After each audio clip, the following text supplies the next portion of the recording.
Ahí está.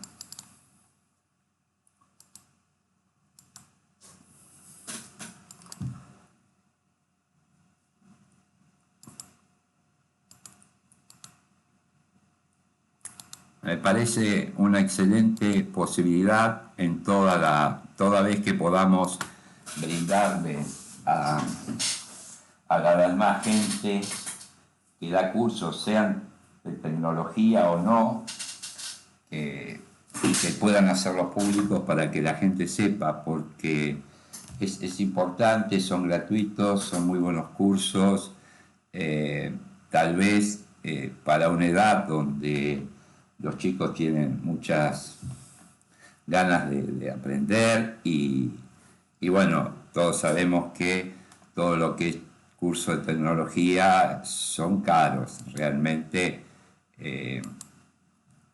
a ver, y más si es con robótica y demás, son cursos realmente que, que salen algún dinero. Entonces, bueno, la posibilidad si hay de hacer público estos cursos a mí me parece excelente. Después, bueno, que continúen con los de codo a codo u otros, ¿no? De la educación gratuita, digo yo. Bien, 61, estamos muy bien, vamos a comenzar. Como siempre ya está grabando, está compartida la pantalla. Vamos a comenzar. Ah, bien, bien, bien. Perdón. Ah, y también está, como verán, habilitado. Ah, esto se lo voy a pasar.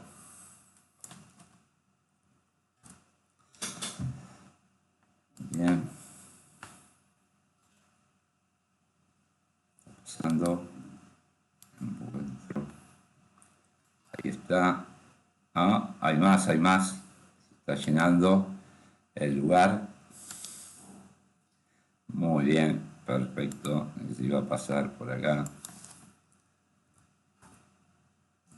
Ahí estamos, para pasar el presente. Muy bien. Estamos acá. Bien. Vamos a comenzar. Vamos con los requerimientos funcionales. A veces uno empieza diciendo requerimientos funcionales y los chicos, las chicas que empezaron nuevos, dicen, bueno, pues estaría muy lindo que nos digan que es un requerimiento, antes de decirme que es un requerimiento funcional o no, ¿no?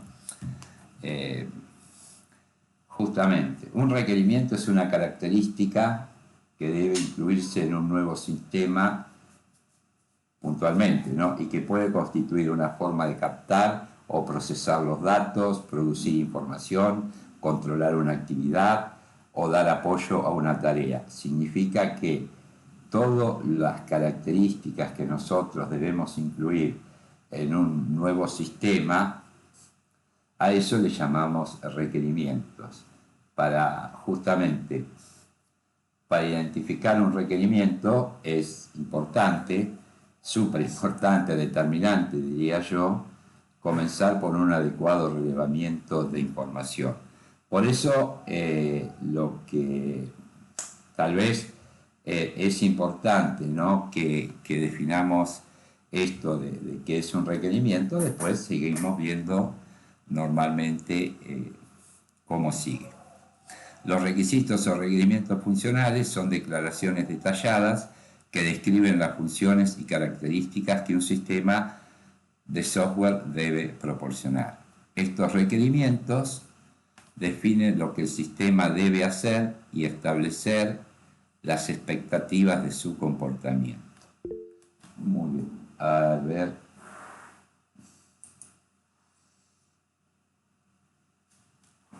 Perfecto. Un segundo. Sí, Francis, Federico.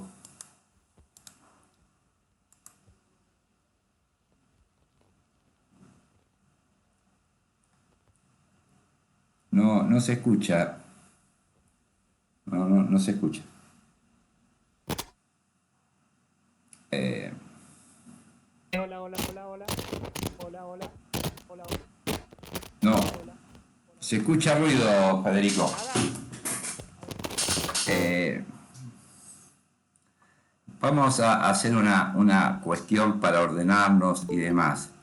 Eh, yo permito el ingreso de todas las alumnas, alumnos que vayan llegando, que deben presente acá. Después vamos para hacerlo más organizado y prolijo, usemos un espacio final para preguntas, redondeo del concepto, lo que ustedes quieran, porque creo que estamos creciendo, en este momento somos 66. Entonces, la idea es que una pregunta en medio puede aclarar, pero también, por ejemplo, ahora que no se escucha y demás, estamos como que con un tema de tiempo. Eh, entonces preferiría, no sé, ustedes me dicen que tomar un espacio al fin y hacemos todas las preguntas, redondeamos todos los conceptos, evacuamos las dudas, porque si no, ir entrecortando la clase por momentos, se pierde un poco el hilo. Aquellos que lo van llevando y son nuevos, tal vez le cueste volver a enganchar, o por ahí se preguntan y se derivan en preguntas que son un poco más adelantadas para este concepto, porque yo trato de ir bien simple. Por ejemplo, si dice requerimiento, bueno, vamos a explicar qué es un requerimiento desde la base, después vemos qué es un requerimiento funcional, qué es un requerimiento no funcional y demás, pero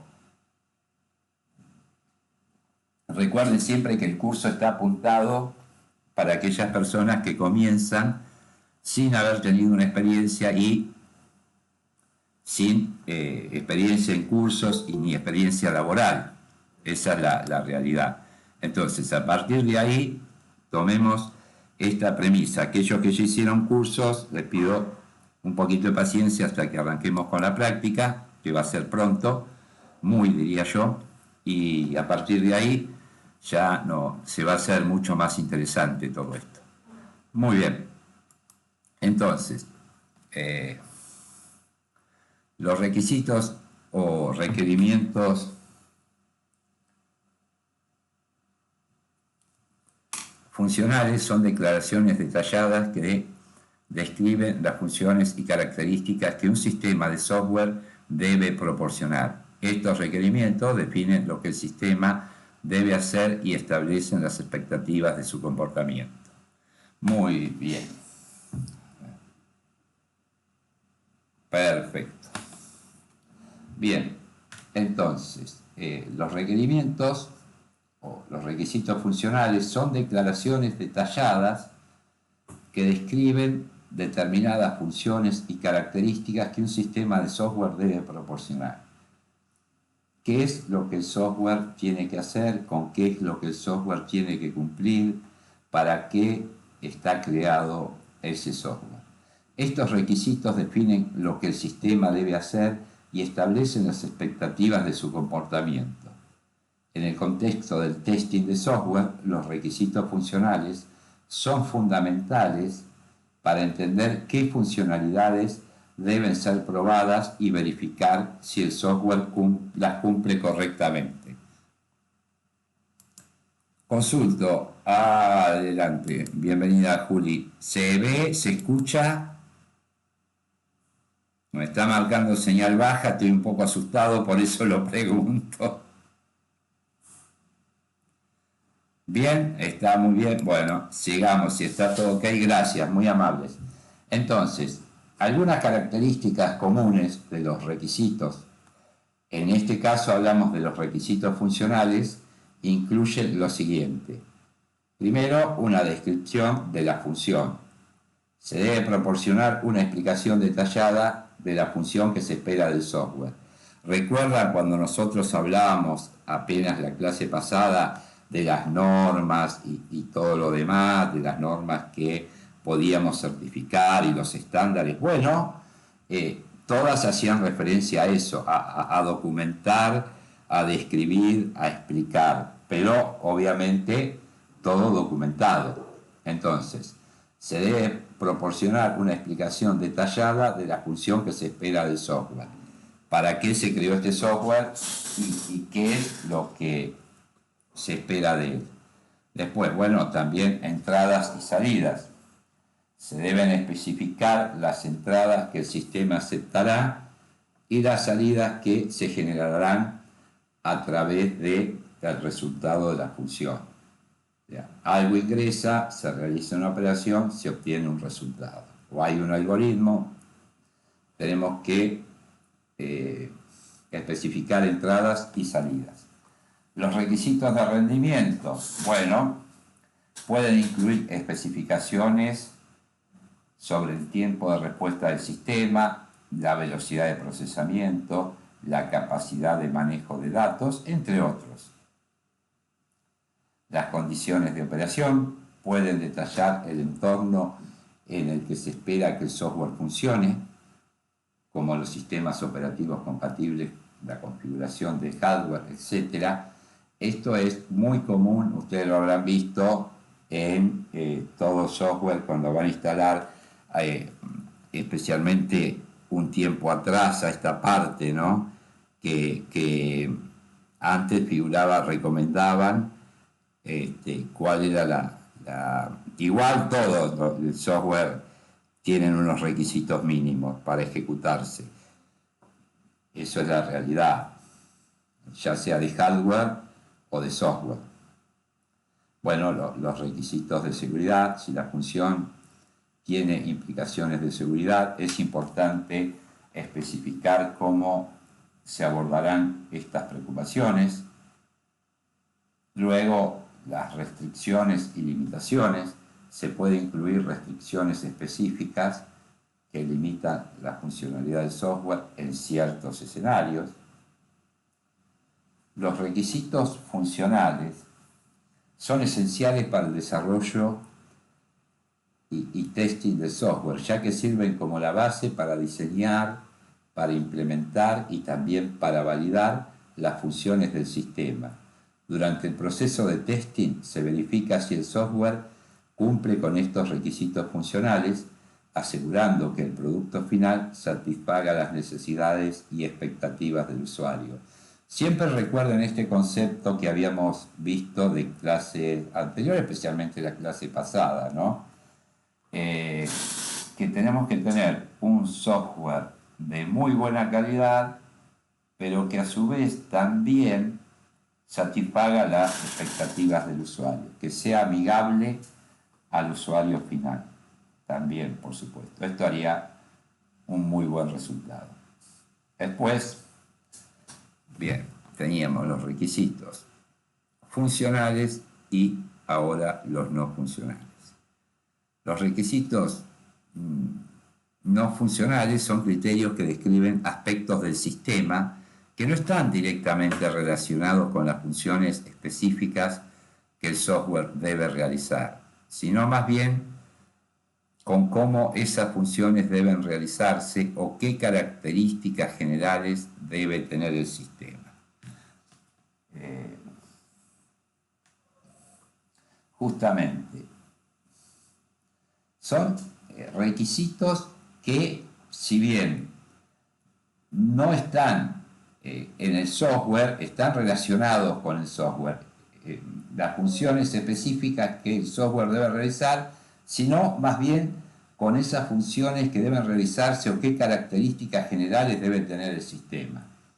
A diferencia de los requisitos funcionales, que se centran en lo que el sistema debe hacer, los requisitos no funcionales se centran en cómo debe hacerlo y en las características generales que deben estar presentes.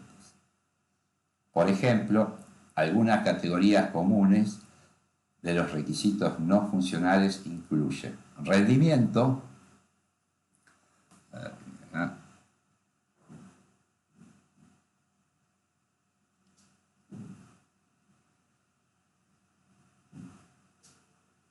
bien, entonces,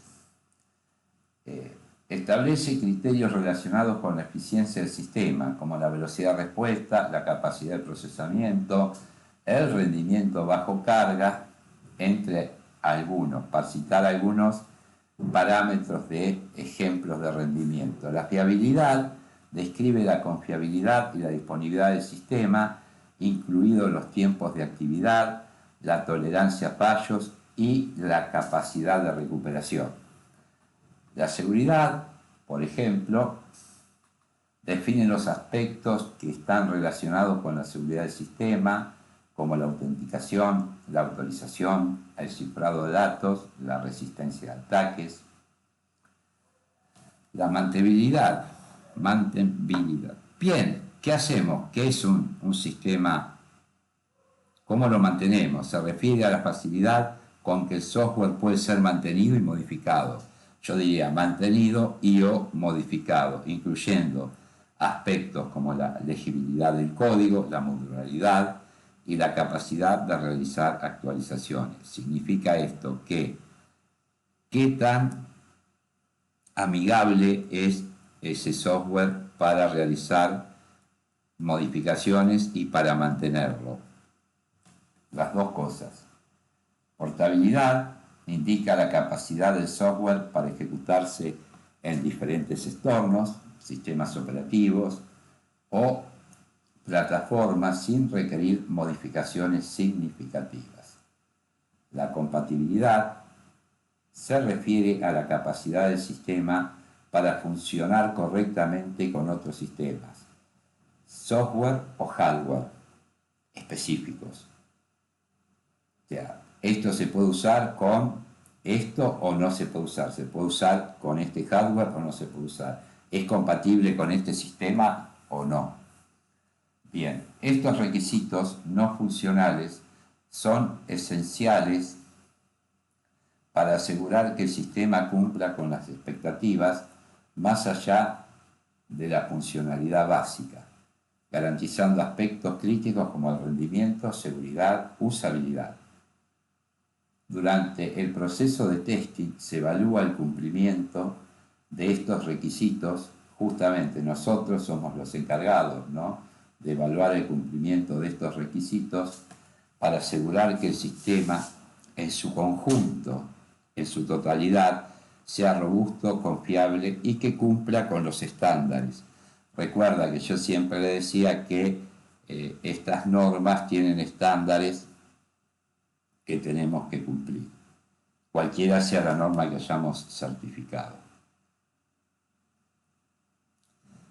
Ejemplos de requerimientos no funcionales del producto. Escalabilidad.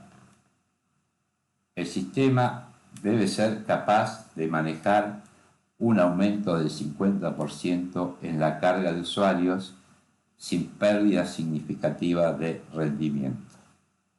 Bien, esto es un ejemplo. El sistema debe ser capaz de manejar un aumento del 50% en la carga de usuarios sin pérdida significativa de rendimiento. Disponibilidad. El sistema debe estar disponible las 24 horas del día, los 7 días de la semana, excepto durante el periodo de mantenimiento que ya fueron programados. Muy bien, esto para todos aquellos que trabajan en esto no es nuevo ni muchísimo menos, pero para los que son nuevos les explico muy rápidamente que en TI o IT, como quieran llamarlo, se trabaja 7 por 24 por 365. Normalmente hay un horario central, horario de oficina, horario comercial, como cada empresa lo llame, esto es indistinto, que es el horario normal 9-18.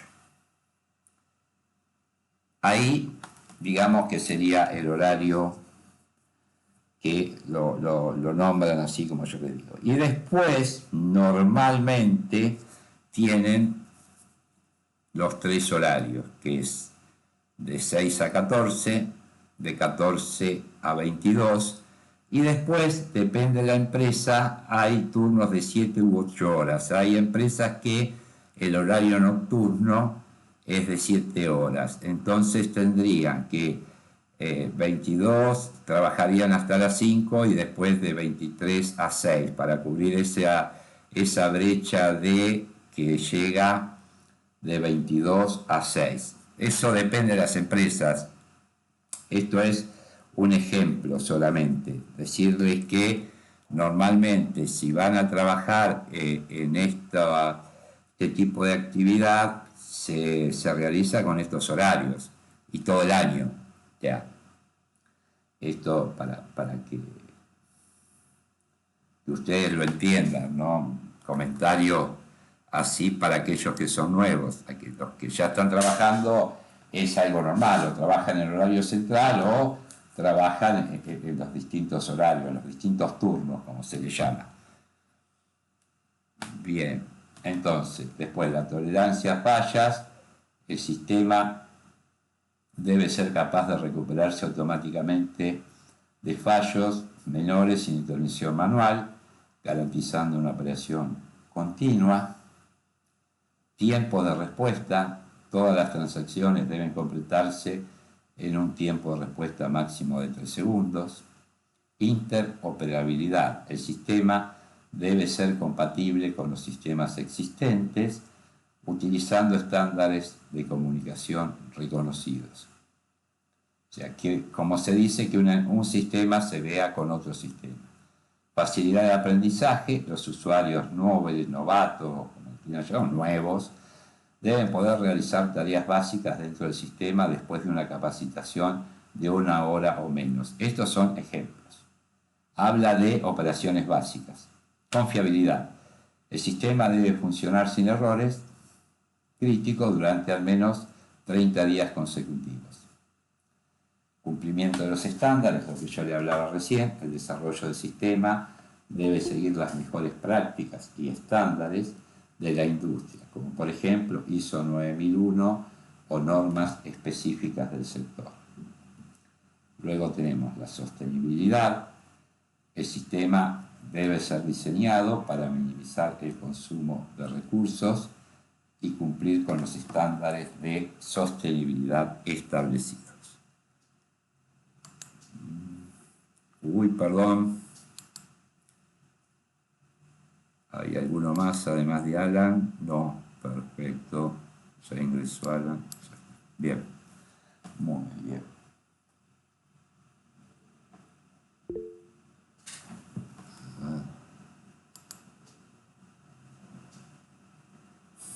Buenas tardes.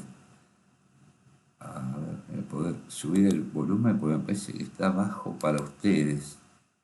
A ver, ahí voy a tratar de que, a ver si lo puedo bien, porque me está marcando, pero espero que estén escuchando bien. Facilidad de mantenimiento, justamente, debe ser posible realizar actualizaciones y mantenimientos del sistema con un tiempo de inactividad mínimo no superior a 1 hora mensual. Bien. Costo. El costo total de propiedad, incluyendo desarrollo y mantenimiento, actualizaciones, no debe superar un presupuesto determinado. Siempre recuerden, para aquellos que son especialmente nuevos, que tenemos ciertas limitaciones en todo proyecto. Y una de las limitaciones es el tiempo. Que todo proyecto se hace evidente porque es crítico, realmente es crítico. Bien. Y justamente el costo de la propiedad, incluyendo desarrollo, mantenimiento, actualizaciones, no debe superar el presupuesto determinado. O sea, nosotros tenemos las limitaciones de un proyecto, entre otras, pero muy importante, es el tiempo, son los recursos humanos, nosotros, y los recursos económicos y financieros. Ahí tenemos limitaciones importantes a todo proyecto. El cumplimiento legal y ético, hablamos de lo ético en el Código de Deontología durante la semana pasada y demás, pero esto es con respecto al software. El sistema debe cumplir con todas las leyes y regulaciones pertinentes, y su uso debe ser ético y conforme a principios de privacidad. Bien, entonces, ahora, ejemplos de requerimientos funcionales del producto. Funcionalidad de procesamiento. El sistema debe permitir la ejecución de n transacciones por segundo. Las vamos a verificar, nosotros vamos a aprender a utilizar JMeter y lo vamos a probar y vamos a realizar las pruebas para que el cliente tenga la certeza de que ese número de transacciones se puede realizar. Cada funcionalidad y transacción de negocios deberá ofrecer una respuesta al usuario en menos de 5 segundos. Profe, perdón, ¿sabés que se quedó la diapositiva en la 6? Sí, porque es el concepto. Yo lo demás estoy explicando todo esto porque si no sería imposible de pasarle, ¿no? Bueno, ahora, Okay. la idea es que hasta ahora se va entendiendo los conceptos. Hay. ¿Esto lo puedo ir siguiendo con la lectura desde el archivo que vos vas subiendo? ¿O esto todavía no lo subiste? Sí, está en el aula virtual. Ah, ok. Sí, por supuesto. Sí. No podemos dar algo que no está en el aula virtual. Lo que pasa es que yo trato de explicarlo para que ustedes, o agrego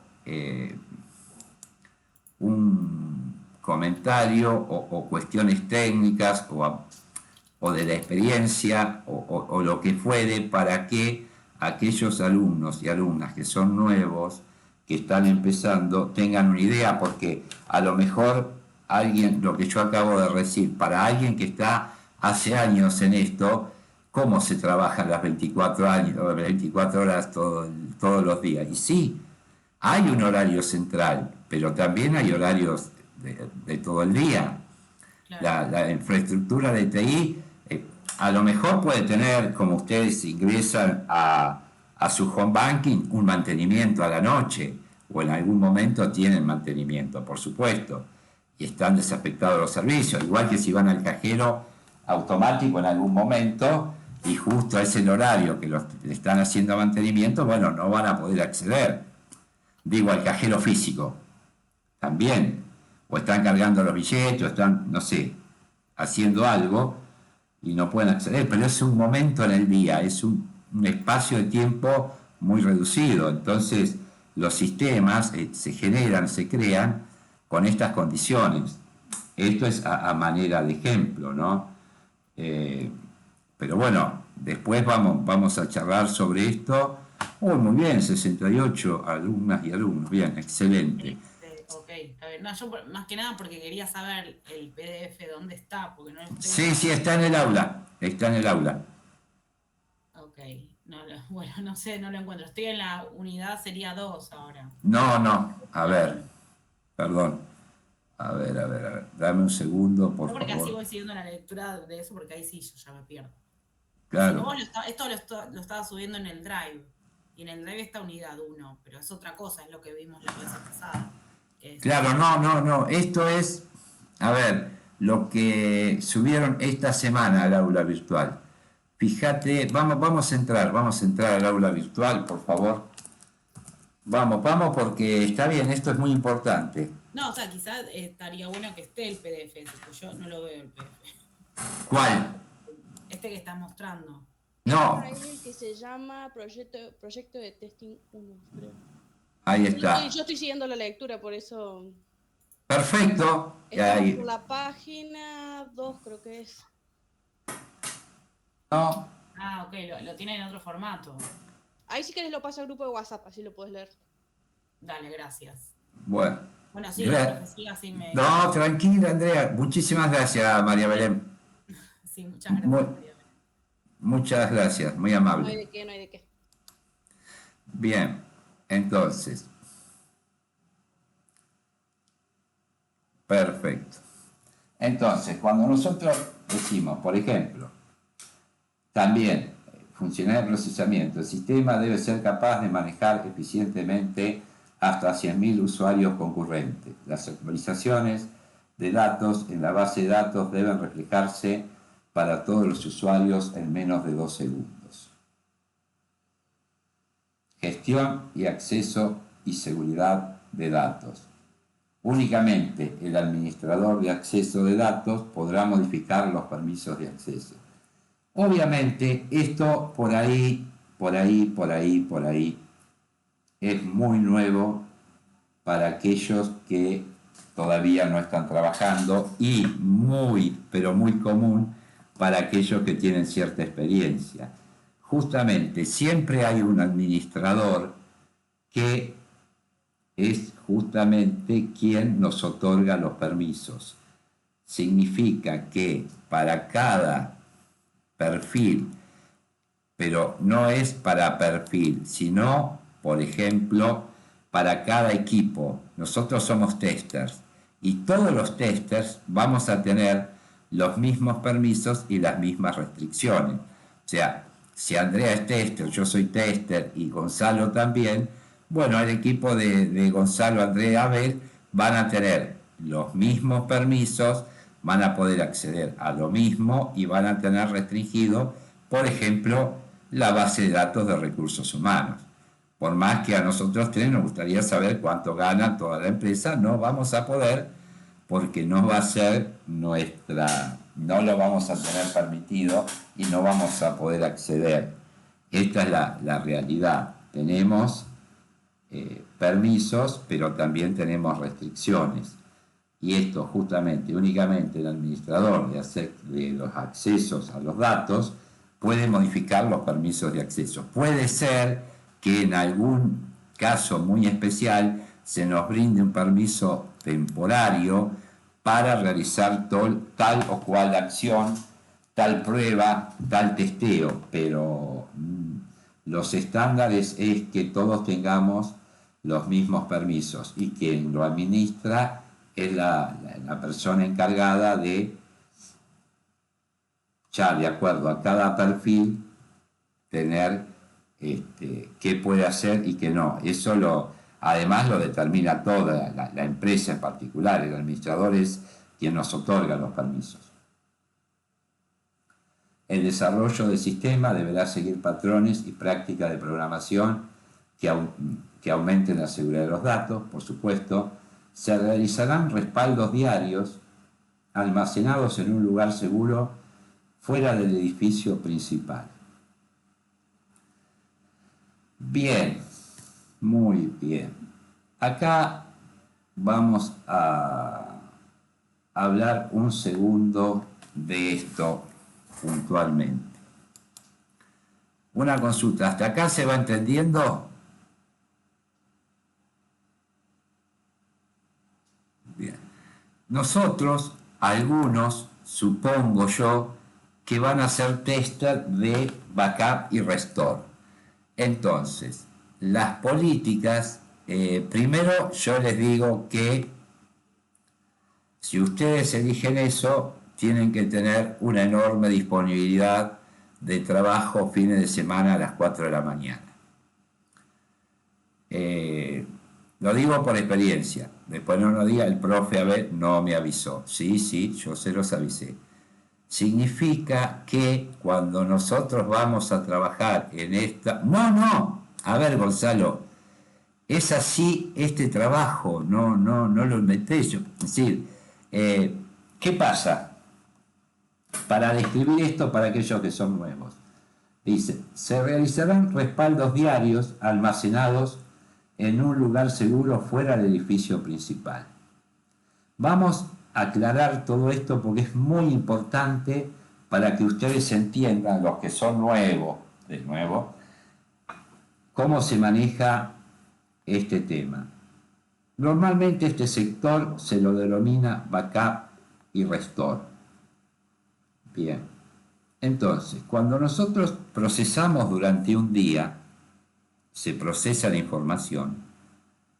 Está bien, yo trabajé muchas horas en horario nocturno porque iba a la facultad sin dormir, a la UBA, y no tenía otra opción que trabajar de noche. Gracias a Dios la empresa me permitió trabajar de noche y poder haber recibido, pero sí, yo trabajé de noche, obviamente, que es un horario que hoy en día todavía me es muy amigable la noche. Sí, a mí también me pasa eso. Yo prefiero descansar a la tarde y trabajar a la noche, obviamente, sí. Ya porque es algo que hay años lo hice, ¿no?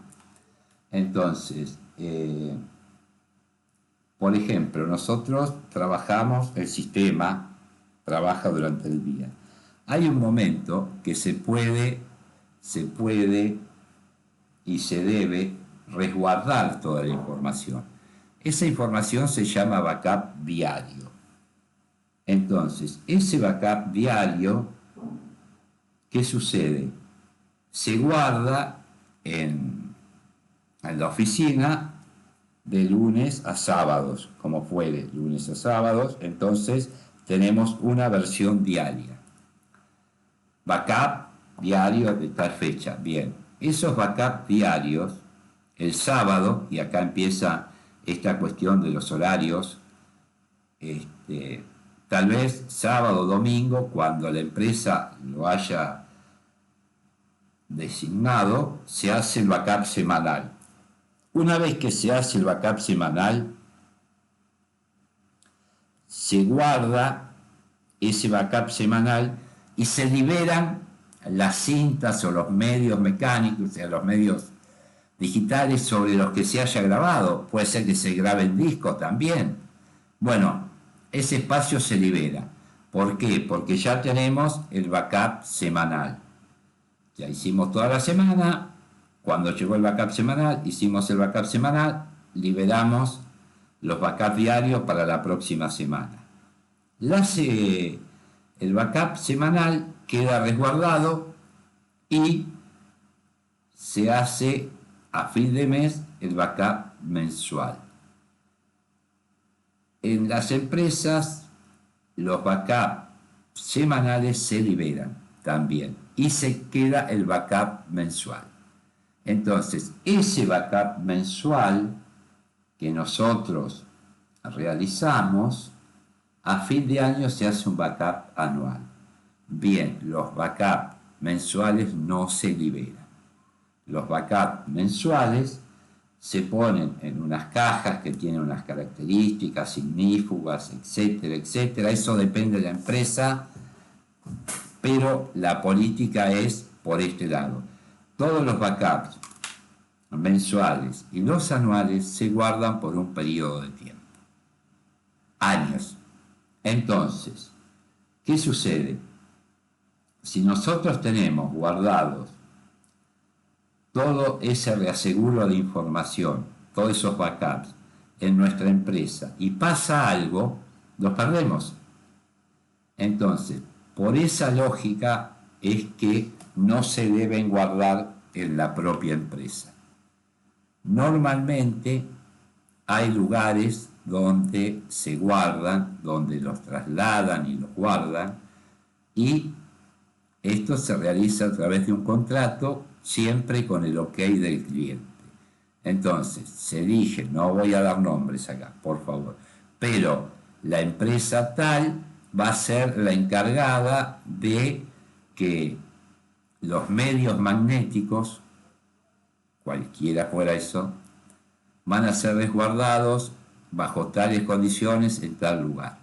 Ese lugar tiene que tener también una distancia del lugar donde nosotros tenemos el command center o centro de procesamiento o centro de cómputos o como ustedes le quieran llamar.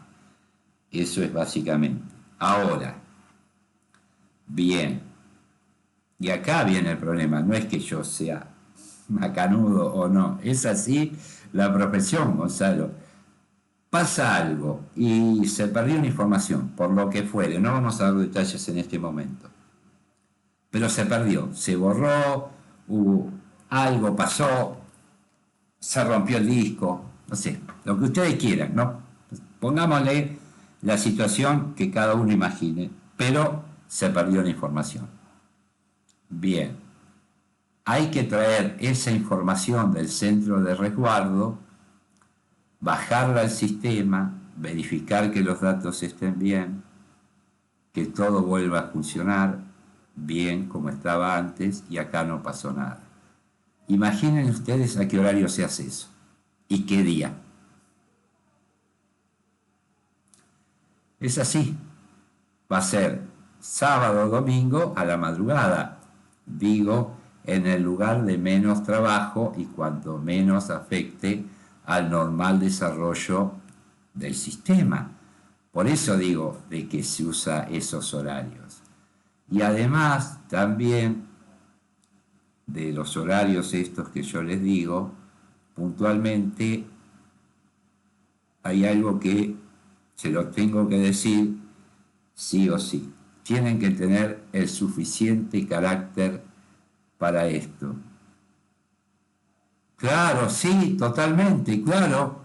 Sí, sí, sí, sí. Es así, tal cual. Entonces, pero hay un problema acá, que además del horario, también tienen que tener, porque se van a sentir como avasallados. Ustedes tienen, lo primero que, para aquellos que trabajen en esto, ¿no? Lo primero que tienen que hacer es saber determinar cuánto demanda la vuelta atrás. La vuelta atrás es decir, falla esto, seguimos con el sistema anterior. ¿Se puede hacer esto? Seguimos con el sistema actualizado. Lo que no puede ser es que cuando el usuario va a ingresar no tenga ni el anterior ni el actualizado. Y esto sucede cuando no se respeta la vuelta atrás. Nosotros, para volver atrás la prueba, necesitamos 2 horas. Es un ejemplo. Bueno, entonces, cuando falten 2 horas y 5 minutos, paramos todo. Y acá es donde viene el problema. No, pero probamos esto y ya está. Es una pavada. Modificamos esto, ejecutamos y vas a ver qué anda. Después pasaron esas 2 horas, no hay tiempo de vuelta atrás. No se puede levantar el sistema porque quedó en la mitad. No se arregló ni se restauró lo que estaba. Ese es el problema. Siempre tienen que tener en cuenta este concepto que se usa muchísimo, que es el de vuelta atrás. Y eso lo deben respetar. ¿Por qué? Porque al cliente le podemos decir que no pudimos actualizar el sistema, que no se pudo, pero el sistema está vigente a las condiciones que estaba a la semana anterior. O el sistema se actualizó y está perfecto a todo lo que se había planificado. Lo que no podemos decirle que seguro el cliente va a entrar, va a querer ingresar, que no puede ingresar porque el sistema está bajo, porque no funciona ni el anterior ni el actualizado, ni el sin actualizar ni el actualizado. Ahí es donde no podemos fallar. Y tiene que ser muy importante este concepto de vuelta atrás. ¿Se entendió? Sí, perfecto. Porque si no respetamos esto, después el sistema no lo podemos levantar y el cliente necesita ingresar y los usuarios necesitan ingresar. ¿Y qué pasó? No, porque esto lo arreglamos no. Si no se pudo, se hará el fin de semana que viene. Se hará otro fin de semana, se replanificará, veamos bien qué pasó, hagamos, ¿qué sería en este caso? A ver, ¿qué habría que hacer? Y no, por si alguno lo sabe para decirle que ya aprobó el curso, pero si no yo se los explico, pero ¿qué habría que hacer para analizar esto? ¿Cómo se llamaría?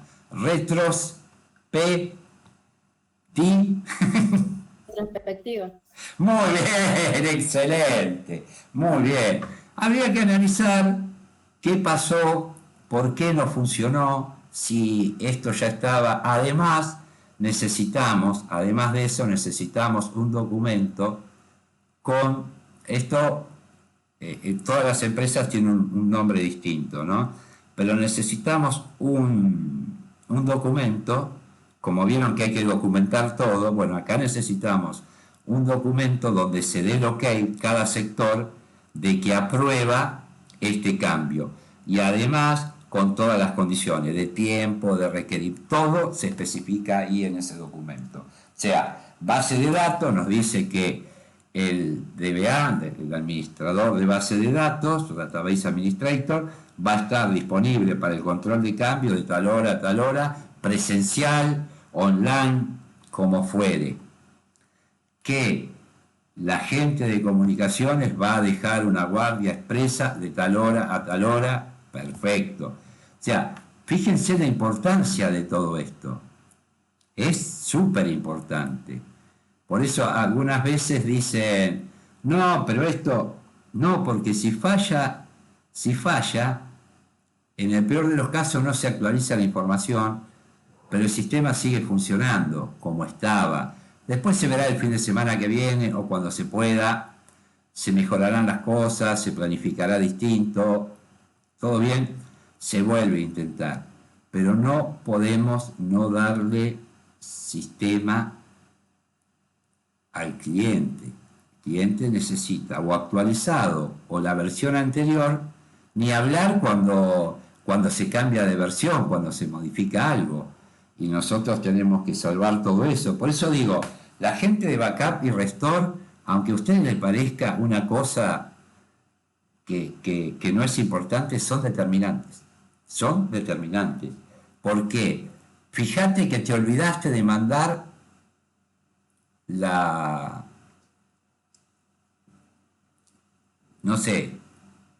medios magnéticos a resguardo. Pasa algo y se pierden, se rompen, se deterioran. No tenemos información. Por eso digo que es de mucha responsabilidad. Yo he trabajado en algunos centros de cómputos donde las empresas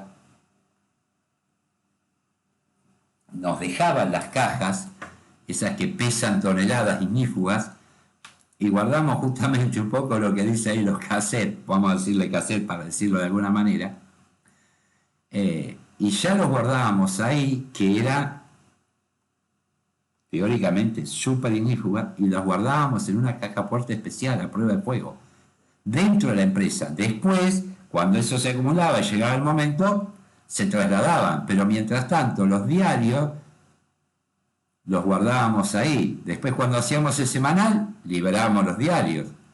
Sí, claro. ¿Por qué? Es que es así, Andrea, así se dice. Cajas ignífugas, sí. Se trasladan en esas cajas. Sí, sí. Y en la empresa donde se guardan, también se guardan en esas cajas. O sea, no se sacan de esas cajas en ningún momento. Además que están con candado, con llave, precintadas y todo lo demás, porque además... Me imagino que los hospitales o algunas clínicas que guardan mucha información confidencial de pacientes o... Bueno, algunas otras empresas también hacen eso, hacen todo un backup y seguramente lo guardan en cajas antifuego. Sí, Los bancos, claro. Sí, es política, claro, sí.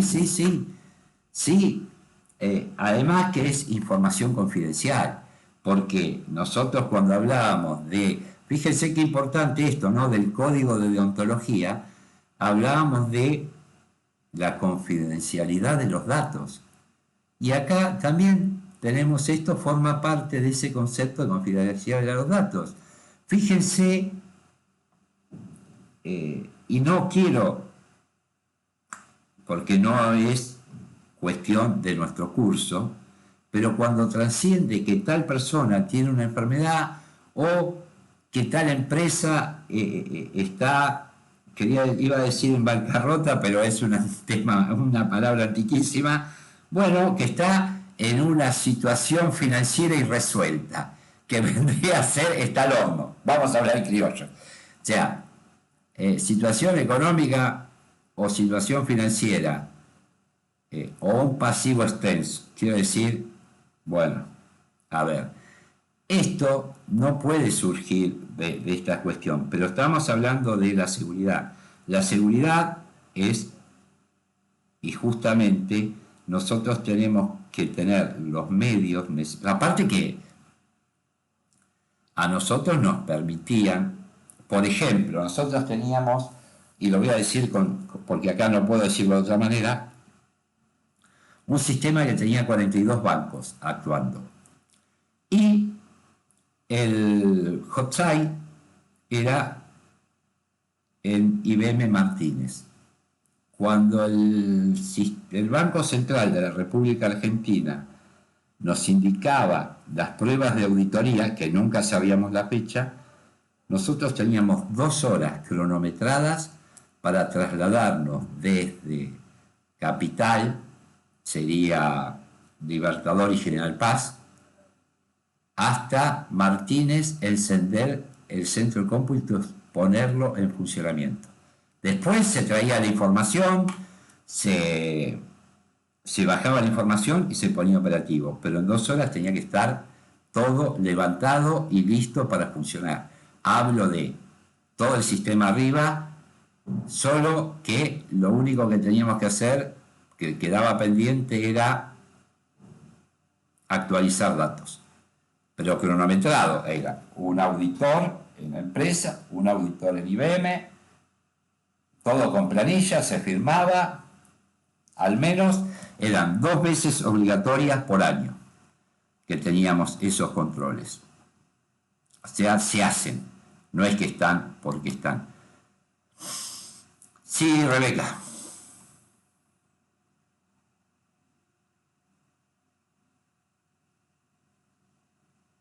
No, Rebeca. ¿Qué pasó?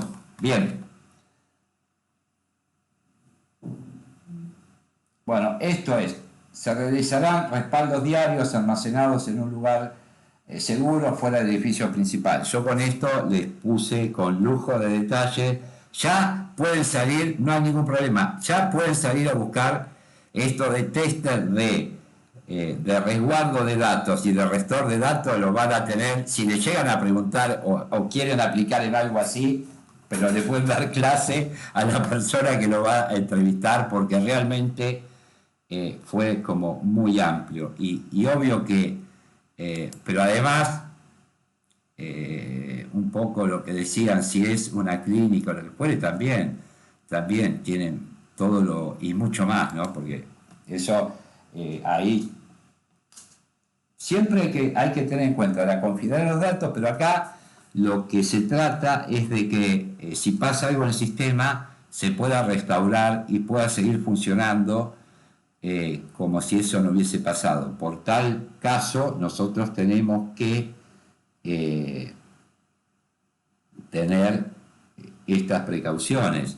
Y cuando se hacían estas pruebas que nos pedía el Banco Central, era obvio que también involucraba a la empresa que nos tenía que traer los medios para que nosotros pudiéramos actualizar.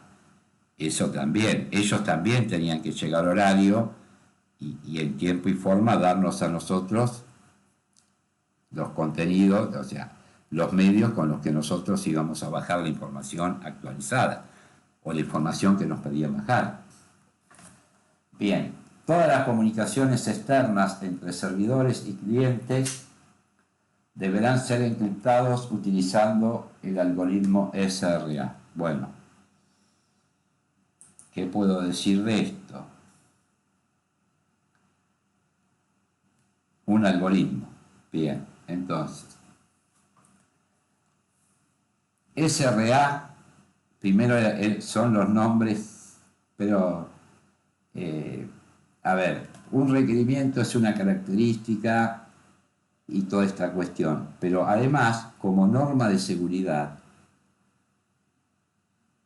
es fundamental que, como dice acá, que esto, perdón, lo voy a poner esto que está acá.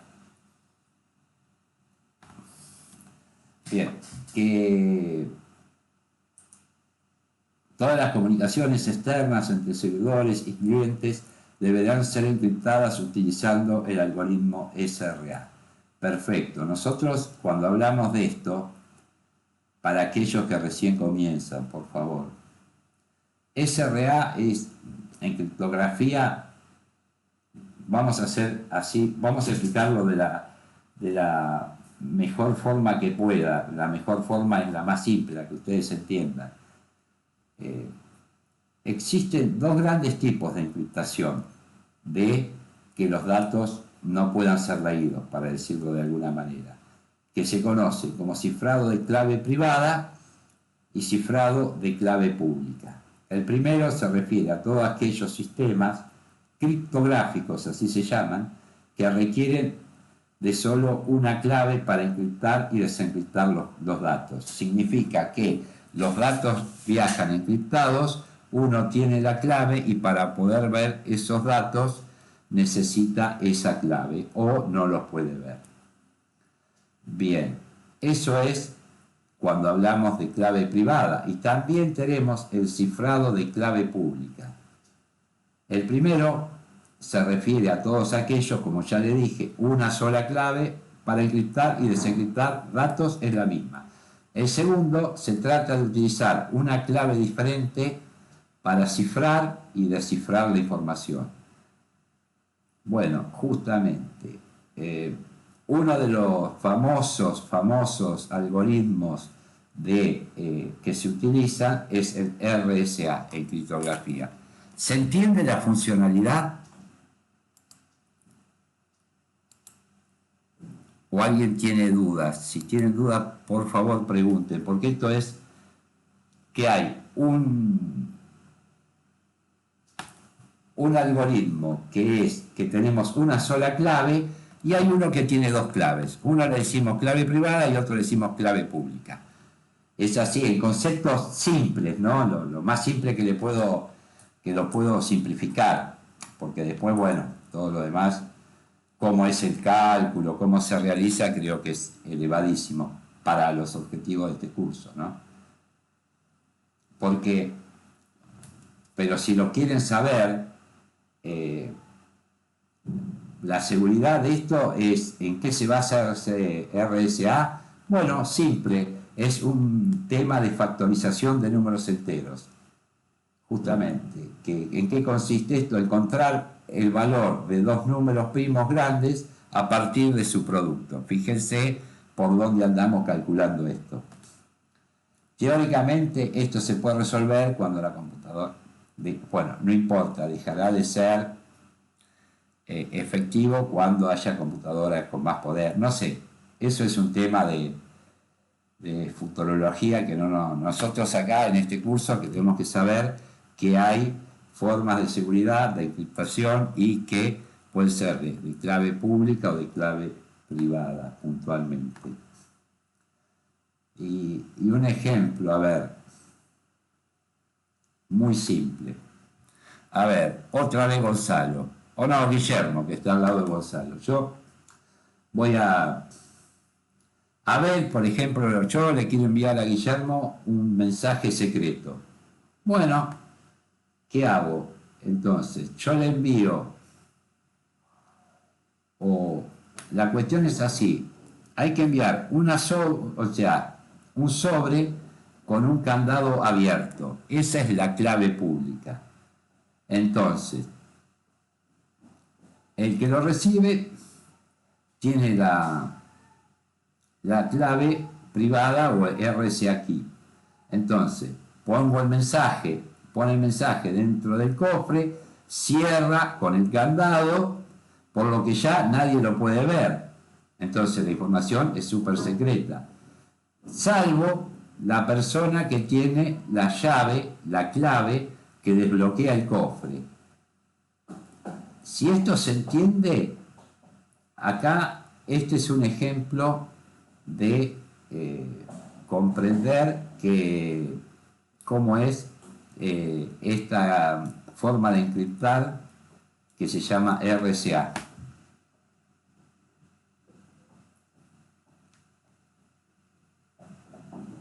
¿Se entendió?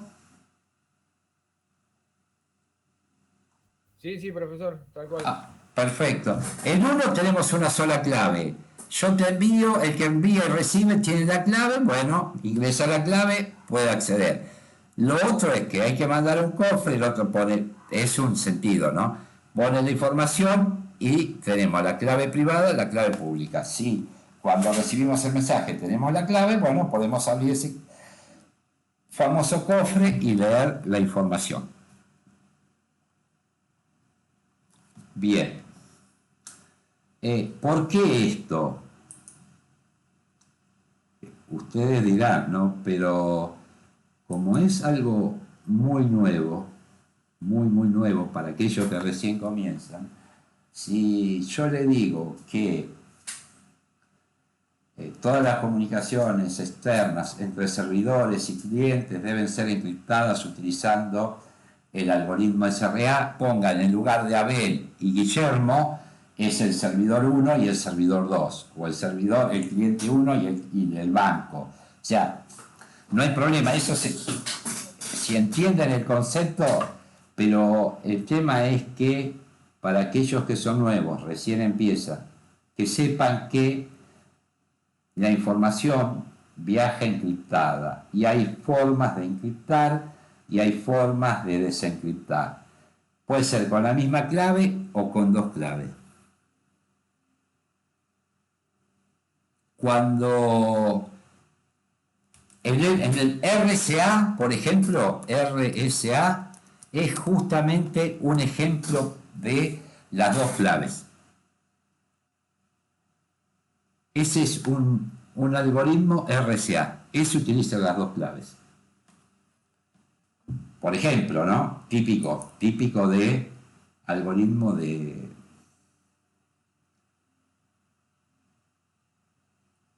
Por ejemplo, a ver, en un RSA, Abel envía un mensaje en texto plano, M, en forma de número, bueno, que M menor, bueno, esa es la cuestión. El mensaje cifrado C se calcula, bueno, y hay toda una operación. Entonces, la forma en que vos describe el mensaje también tiene una fórmula. Si quieren, yo les subo las fórmulas para aquel que le interesa, solamente para aquel que le interesa, al Drive, y lo ven, no tengo ningún problema. Cómo se encripta y cómo se desencripta y el cálculo que hay que hacer. No es la temática de este curso. Ya con que sepan en una entrevista cuando le hablan de, primero que le hablen de encriptación, sepan que, bueno, es una manera de que la información viaje, lo hago, no hay ningún problema, Silvia, por favor, que viaje de una forma que no se pueda ver. Así. Y después justamente que está clave pública y clave privada. Una es una clave, la otra son dos claves. Y se usa esto de decir que el cofre tiene una llave y después envía la información con, ya yo envío el cofre con una clave, viaja, abre el sobre, pone el mensaje, cierra el sobre, recibo el sobre, tengo la clave, abro la clave y ahí mismo lo puedo volver a ver, a visualizar. Después, ante el ataque de seguridad, el sistema se bloqueará automáticamente y se requerirá la intervención de un administrador de seguridad para su reactivación.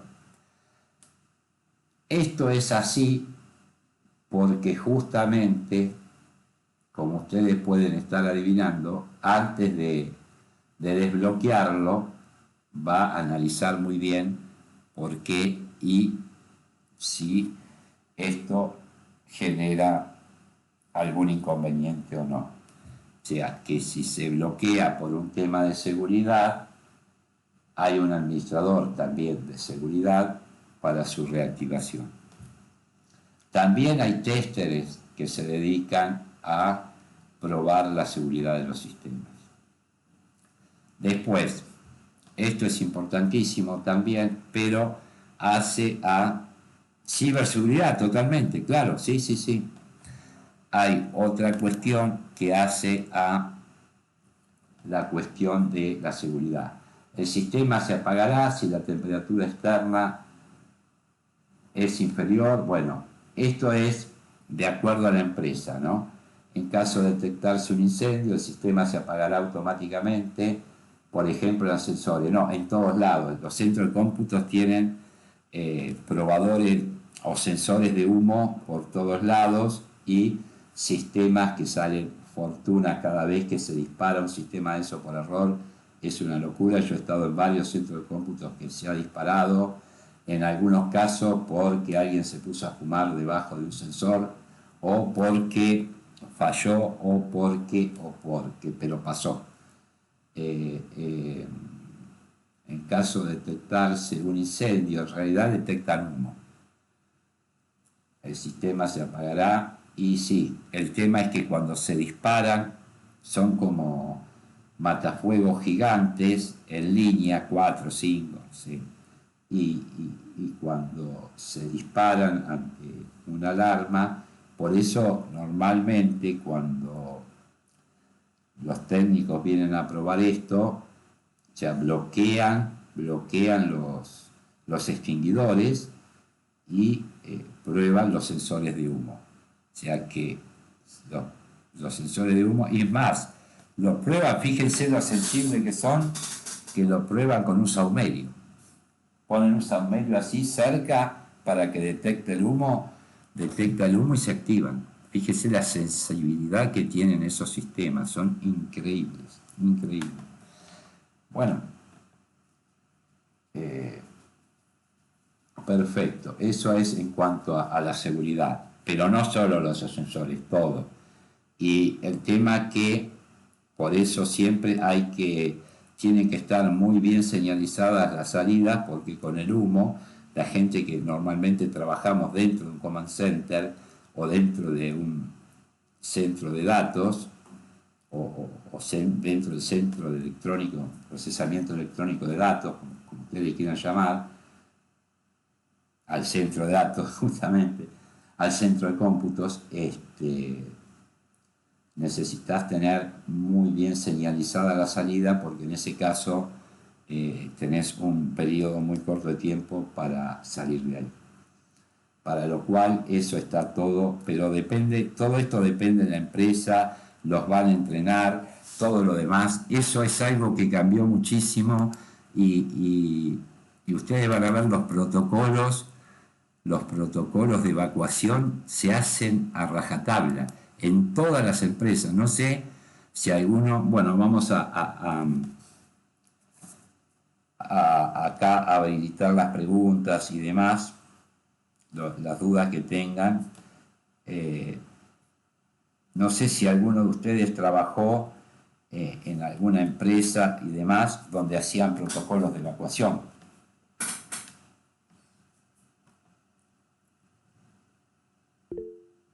Sí, Guillermo, te escucho. Sí, yo trabajé en el área de control de calidad en una petroquímica y se hacían mensualmente. Ah, mira, sí. Y en algunos casos también depende de la empresa. Donde yo he trabajado por norma, nunca lo hacían público. Sé que en algunas empresas lo avisan, no lo sé. Pero acá era totalmente sorpresivo. Empiezan a sonar las alarmas y se activa el protocolo de evacuación. Y el tema es cuando eso puede ser por una auditoría interna o por una auditoría externa. Eso queda todo registrado también. Porque vos tenés que irte vos, no ponerte a juntar las cosas en la mochila, el termo, no, si vos tenés la computadora, queda todo como está, te vas vos. Claro, también, sí, Silvia, por supuesto.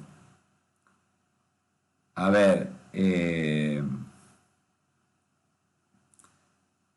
yo en un momento estaba haciendo la tutoría en un colegio y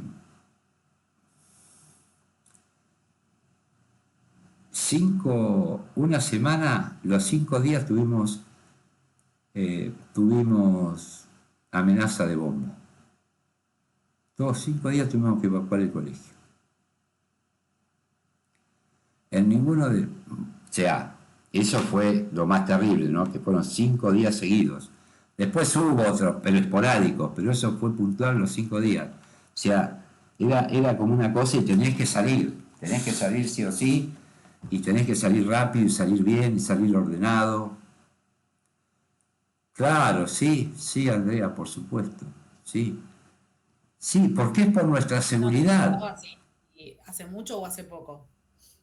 No, cuando fue hace muy, no este año, pero cuando fue que yo estaba haciendo una maestría y tenía una beca y parte de esa beca era que yo ofrecía tutoría para los alumnos de secundario que se estaban recibiendo y tenían que hacer como una defensa, una tesis en un colegio que tenía una forma de educación muy particular, ¿no? Porque, a ver, era como que vos tenías que presentar, como si fuese una carrera de grado, que vos tenías que presentar una tesina y tenías que dar, vos tenías 10 de promedio, era súper abanderada y todo lo demás. Pero bueno, vos tenías que dar tu tesina de la materia que vos elegías, te la dejaban elegir a vos, tal cual una carrera de grado, y después tenías que dar 6 materias, que eso era, te lo decía el instituto, por más que tuvieras 10 de promedio. Era como para prepararte para dar finales en la facultad, Sí. Habrán sido algunos alumnos, seguro que para no dar un examen. No, pero en una semana fueron 5 días seguidos que tuvimos y casualmente ayer o anteayer leí que habían detenido en Rosario, creo, el primer caso, que era un empleado de la misma empresa que había hecho una amenaza, pero le dieron presión efectiva, de cumplimiento efectivo, por una amenaza falsa. No sé, si usted lo googlea seguramente va a estar porque es de ahora, es ya, no sé, de la semana pasada. Pero hubo una época de eso que sucedía mucho, que todos los colegios eran amenazados. En algunos casos, ¿viste? Entonces, yo no emito juicio, lo que digo es, el protocolo se tiene que cumplir. Porque si eso falla y pasa algo, estamos en un problema. Entonces, como en el caso de Guillermo y demás,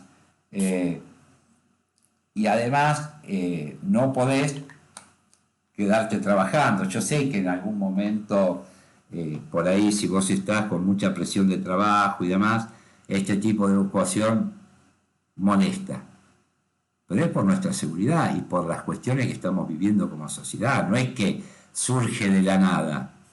Y en los colegios más que nada. Imagínate el colegio primario, un jardín de infantes. Hay que tener, pero eso aceitadísimo. Mucho más que en un centro de cómputo. Muchísimo más. Porque aparte es inmediato. Quedan las mochilas, queda todo. Y la realidad es que este tipo de protocolos se utiliza mucho y también tenemos que saberlo, que eso es parte de nuestra profesión. Tal vez hace un tiempo atrás no pasaba nada, no era que esto se hablaba. Hoy en día sí. Y por eso cuando hablan de seguridad, y mucho o sea, si es un incendio en un centro de cómputo, se dispara. Se disparan los matafuegos y no hay forma de pararlos. Se disparan. Y en todo ambiente que esté cubierto por eso, se llena del gas que liberan los matafuegos y demás, y es un tema. Por eso digo que las evacuaciones tienen que ser muy prolijas y muy efectivas. Bien, más o menos entendieron los conceptos. Yo trato de, cuando surge esto, algún algoritmo SRA o primero explicar qué es y después el concepto general, no el cálculo ni mucho menos, que para aquel que lo quiera, sí, no tengo ningún problema.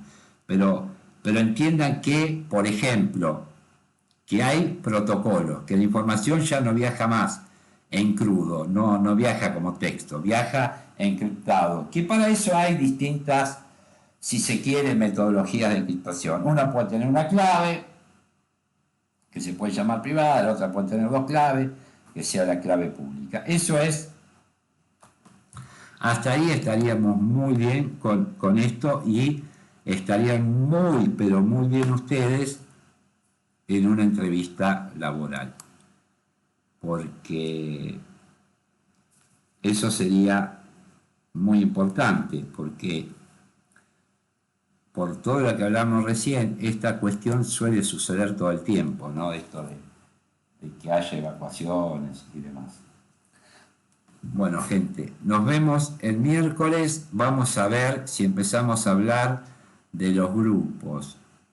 Me interesa lo siguiente, por favor, me interesa que primero se pongan todos al presente los que estuvieron, primero y principal, y después,